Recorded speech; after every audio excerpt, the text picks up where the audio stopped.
Hello. The King's Indian is a great opening for beginners to play as white.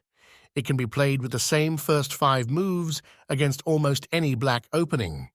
It's a system that allows changing the order of the moves to some extent.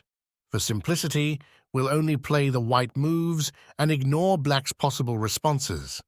White can start with a pawn to d3 or with the knight to f3. We'll move the pawn in this example. Remember that for this opening, black's moves don't matter. Now we make room for the bishop. This move is called fianchetto. It allows the bishop to control a long diagonal later in the game. And finally, the castle, leaving white with a solid start.